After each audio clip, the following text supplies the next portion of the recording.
Hello bull trackers. दोस्तों, पिछले कई दिनों से हम देख रहे हैं कि डीआईआईज की जो बाइंग सेल की फिगर आती है वो थोड़ा सप्रेस, थोड़ा मॉडेस्ट आ रही है। इससे पहले अगर हम देखें तो अक्सर वो एफआई के फिगर्स को मैच करते थे, कई कई बार उससे ज़्यादा की भी फिगर आती थी। काफ़ी लोग ये मानते हैं और कहते हैं कि डीआईआईज अगर नहीं होते तो हमारे मार्केट्स काफ़ी नीचे चले जाते, और कुछ हद तक, काफ़ी हद तक ये सही भी है, क्योंकि उन्होंने काफ़ी बाइंग की है और मार्केट्स को नीचे जाने से रोका है, क्योंकि वहाँ से बाइंग की सपोर्ट मिली है।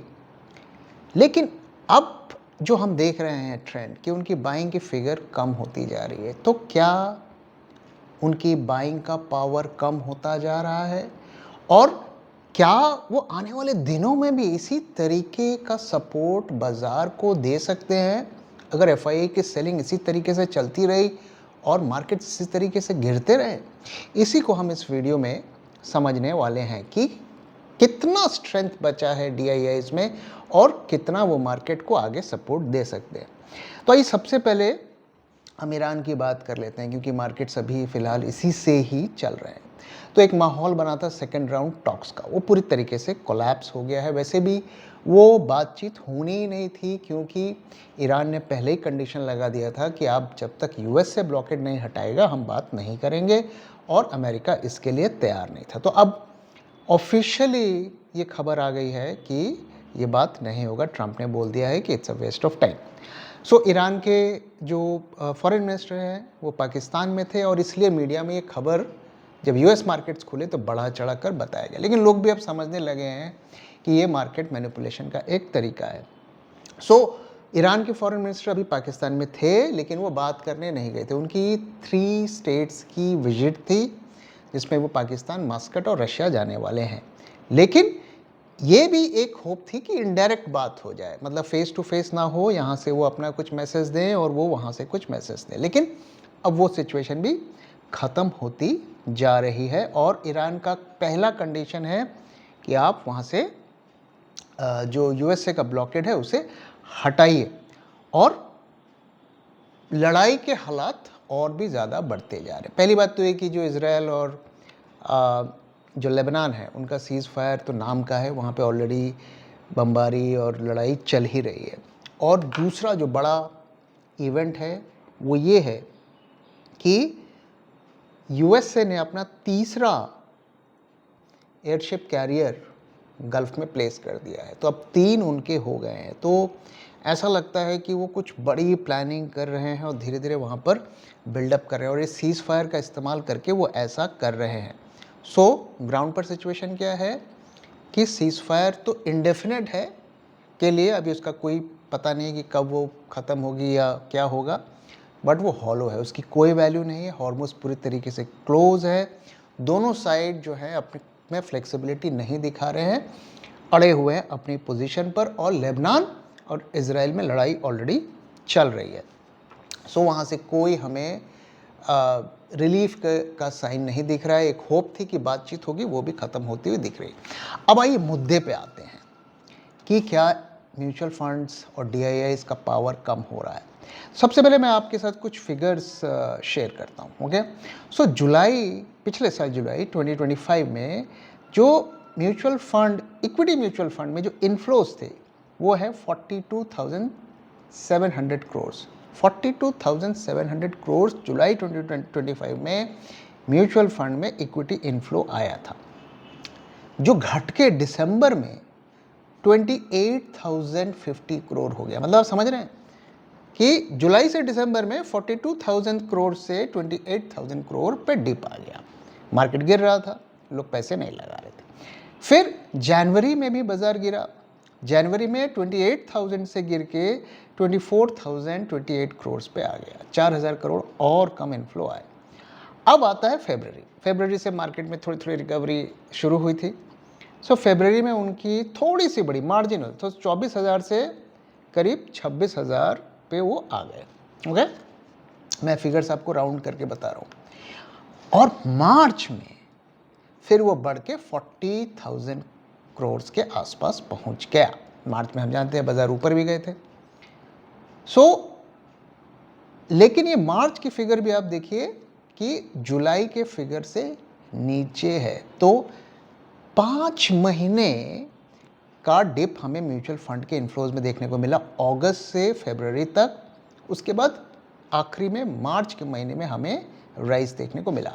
ये हमें क्या बताता है? ये बताता है कि म्यूचुअल फंड में इन्फ्लो तभी आएगा जब बाजार ऊपर जाएगा। अगर बाजार नीचे जाएगा भैया वहाँ से विड्रॉल बढ़ेंगे। ओके, और मार्च का महीना थोड़ा हमें उसे पूरी तरीके से उस पर हमें फेस वैल्यू पे नहीं लेना चाहिए। क्यों? क्योंकि आखिरी महीना होता है, कई तरीके के लोग इधर उधर पैसे लगाते हैं। सो हमें देखना है कि ये मार्च के महीने के बाद क्या होता है। अभी जो अप्रैल के फिगर्स आएंगे वहाँ पर क्या होता है ये हमें देखना है। ओके, सो यहाँ पे आप देख रहे हैं क्लियर कट कि इन्फ्लो तो तभी आएगा जब बाजार ऊपर जाएगा, और इसीलिए म्यूचुअल फंड्स, DIIs, ये लोग थोड़ा मार्केट को इसीलिए मैनेज थोड़ा करते हैं। और अभी आप देखेंगे इंडेक्स के फंड्स थोड़ा बेटर परफॉर्म कर रहे हैं, क्योंकि इंडेक्स को खरीदेंगे तो बाजार ऊपर जाएगा तो ज़्यादा पैसा वहाँ पर आएगा। ओके, नाउ सो ऐसा क्यों हो रहा है? क्यों अभी DIIs की फिगर थोड़ी सप्रेस्ड आ रही हैं, कम आ रही हैं, और क्यों हमें इन्फ्लोज कम होते हुए दिख रहे हैं? उसके रीजंस एक एक करके बात करते हैं। सो पहला जो है कि सिप, लोग सिप अब प्रेफर नहीं कर रहे हैं। ओके, सिप का स्टॉपेज रेशियो लगातार बढ़ रहा है। ओके, सो मई के महीने में अगर पिछले साल जाएं तो 75% था, यानी कि जितने नए सिप आते थे उसके 75% क्लोज हो जाते थे, which is actually worse than pandemic. Okay, इसके बाद जनवरी में भी लगभग उसी लेवल पे रहा, फरवरी में भी उसी पे रहा, 75% के आसपास चल रहा था। मार्च में 100% हो गया, जितने सिप्स आए उतने क्लोज हुए। सो नए इन्वेस्टर्स सिप बंद कर रहे हैं, पुराने इन्वेस्टर्स सिप बढ़ा रहे हैं। ओके, सो ये क्यों हो रहा है?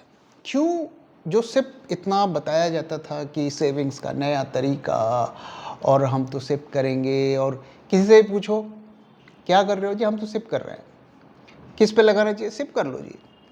सो ऐसा एक माहौल बना था, तो क्यों लोगों का भरोसा सिप से उठता जा रहा है? एक एक करके इसको समझते हैं। सो पहला कि रिटेल इन्वेस्टर्स को अब ये समझ आ गया है कि यार सिप कर रहे हैं, रिटर्न तो कुछ आ नहीं रहे हैं, और मैं अब 5-5 साल करते जाऊं, 10 साल, पता नहीं रिटर्न आएंगे कि नहीं आएंगे। तो इससे अच्छा है कि हम उसको FD में रख लेते हैं, कुछ पैसे वहाँ से आ जाएंगे, और फिर उस पैसे को हम लमसम मार्केट में लगा लेंगे।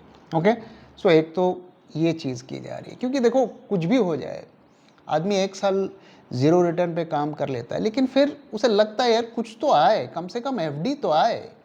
ये हमारी हम सब की मेंटालिटी होती है कि हम कुछ तो आए कम से कम, हम ऐसा सोचते हैं।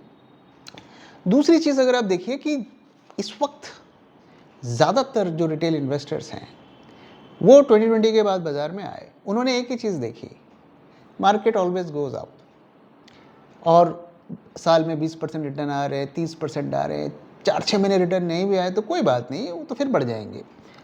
सो वही देखा उन्होंने। अब वो देख रहे हैं 2 साल से तो यार मुझे रिटर्न ही नहीं आ रहे हैं। सो ये उनके लिए एक नया इवेंट है। जो पुराने हैं, 15-20 साल से बाज़ार में हैं, वो मार्केट के फेजेस को समझते हैं। लेकिन जिसने सिर्फ यही देखा कि मार्केट तो एक तरफा ऊपर जाता है, सो उसका भरोसा और टूट जाएगा, तो फिर वो अपने सिप्स बंद कर रहे हैं, विड्रॉल कर रहे हैं। सो और इसीलिए आप देखेंगे कि अब जो है ना, थोड़ा फिक्स रिटर्न की तरफ जनता थोड़ा थोड़ा जाने लगी है, और इसीलिए आप देखेंगे बहुत सारे यूट्यूब पे ऐड आ रहे हैं कि साल के 11%, 12%। तो एक जो नया इन्वेस्टर है वो सोचेगा मार्केट में तो मुझे कुछ मिल नहीं रहा, मेरा कैपिटल तो नीचे ही जा रहा है, यहाँ कम से कम 8% में कमा लूँगा, 9% कमा लूँगा, 10% का तक भी कमा लूँगा। सो इसलिए वो शिफ्ट हो रहा है। सो मार्च का महीना में जो सिप स्टॉपेज रेशियो 100% आया है, और जो इनफ्लो 40,000 करोड़ का आया है, ये मार्च का महीना थोड़ा ट्रिकी होता है। सो हम देखते हैं अप्रैल में क्या होता है। अगर इसका कंटिन्यूएशन है then we are in a serious trouble. Okay, दूसरा रीज़न कि AUM डिस्ट्रक्शन। सो अगर आप म्यूचुअल फंड का AUM देखिए, एसेट्स अंडर मैनेजमेंट वो लगातार श्रिंक हो रहा है। ओके, सो मार्च में 10% का डिक्लाइन हुआ है, 73 लाख करोड़ का। ओके, और निफ्टी गिरा भी था। सो एक तो इसका इम्पैक्ट हो रहा है कि जो एसेट्स अंडर मैनेजमेंट है म्यूचुअल फंड के वो कम हो रहे हैं, तो इस वजह से उनकी जो बाइंग पावर है वो कम हो रही है। तीसरा बहुत इम्पॉर्टेंट है और यही डिसाइड करेगा आने वाले दिनों में DIIs बाज़ार को कितना सपोर्ट करेंगे। ओके, वो है कि उनके पास कितना कैश बफर है, कितना पैसा बचा हुआ है, क्योंकि पैसा बचा हुआ तभी तो खरीदोगे ना आप। आपने सारा लगा लिया तो क्या खरीदोगे। सो ये बहुत ट्रिकी है। अगर आप देखिए इस वक्त म्यूचुअल फंड की कैश होल्डिंग 16 मंथ के लोएस्ट पीरियड पर है। कितना कैश उनके पास बचा हुआ है? 1.86 लाख करोड़। आप बोलेंगे तो बहुत पैसा है, 1.86 लाख करोड़ बहुत पैसा है। तो आपकी जानकारी के लिए बता दूं कि मार्च के महीने में FII ने 1.22 लाख करोड़ की तो सेलिंग की है। आप समझ रहे हैं? सो इसी रफ्तार से अगर FII सेलिंग करेंगे तो कितने दिन इनका रिजर्व चलेगा। ओके, और मार्च के महीने में म्यूचुअल फंड्स ने एग्रेसिव बाइंग भी की है। So as a fund manager जितने भी लोग फंड मैनेज करते होंगे कहीं ना कहीं वो इस बारे में सोचते होंगे। तो अब क्या होगा कि चूंकि कैश रिजर्व कम है, गिरते मार्केट में भी वो पैसा लगाने से कतराएंगे कि यार लगा लेंगे और गिर गया तो क्या होगा, ये रिडेम्पशन का प्रेशर आ गया तो क्या होगा। सो इसलिए अब बाजार और भी रिस्की जोन पे जाता हुआ जा रहा है। और ये जो FII की सेलिंग है, चौथा रीज़न जो है वो लगातार बढ़ रही है, हम जानते हैं। सो जैसे कि मैंने कहा कि मार्च में उन्होंने करीब 1.2 लाख करोड़ की सेलिंग कर दी है, रिकॉर्ड एक तरीके का है। ओके, अब इसमें आप ये देखिए कि इमेजिन करिए कि इसी रफ्तार से वो 3 महीने सेलिंग कर देते हैं, क्या आपको लगता है कि DIIs खरीद पाएंगे, वो सेलिंग को अब्जॉर्ब कर पाएंगे? तो क्या होगा। और पिछले 2-3 सालों से काफ़ी लोग, हमारे व्यूअर्स में भी कई लोग हैं जो कई कहते थे कि इसकी क्या ज़रूरत है, हमारे पास तो बहुत पैसा है, हमारे DIIs के पास बहुत पैसा है, अब इंडिया का मार्केट रिटेल इन्वेस्टर चलाएगा, अब इंडिया का मार्केट DII चलाएगा, ऐसे ऐसी बातें बोलते थे। लेकिन अब उसकी रियलिटी हमें समझ में आ रही है। और देखिए इसीलिए अभी ये कल परसों की खबर है कि सेबी ने FIIs के कुछ रूल को चेंज किया है, नेट सेटलमेंट और ग्रॉस सेटलमेंट, मतलब उनको अब रियायतें देनी शुरू की हैं। सो दे हैव ऑल्सो रियलाइज्ड कि it is a big problem. ये सिर्फ बाज़ार की बात नहीं है, ये सिर्फ पोर्टफोलियो लॉस की बात नहीं है, ये हमारी करेंसी के लिए, ओवरऑल हमारी इकोनॉमिक हेल्थ के लिए बहुत इम्पॉर्टेंट है। सो होपफुली आने वाले दिनों में सरकार कुछ ऐसे कदम उठाए कि उनकी सेलिंग रुके, क्योंकि अगर वो सेलिंग इसी तरीके से करेंगे और FII नहीं बचा पाएंगे तो फिर आप समझ लीजिए क्या होगा। सो अब क्या FII की सेलिंग रुकेगी, आप उनको हेल्प कर देंगे और ये कर देंगे, कुछ रियायतें दे देंगे, हो सकता है उनका पेस कम हो जाए, लेकिन मैं नहीं देखता कि बहुत ज़्यादा उनकी सेलिंग रुकेगी। क्यों? क्योंकि देखिए एक स्ट्रक्चरल, जब वो लॉन्ग टर्म कैपिटल आता है ना, जैसे हमारे यहाँ पर आया था 2002-03 में, उससे पहले FII की ज़्यादा पोजीशंस इंडियन मार्केट्स में नहीं होती थी, उस दौर में आया और वो 14, 15, 16 तक रहा और फिर हमें डिक्लाइन देखने को मिला। क्यों? क्योंकि हम न्यू इनोवेशंस, न्यू टेक्नोलॉजीज़ में थोड़े पिछड़ते हुए दिखे।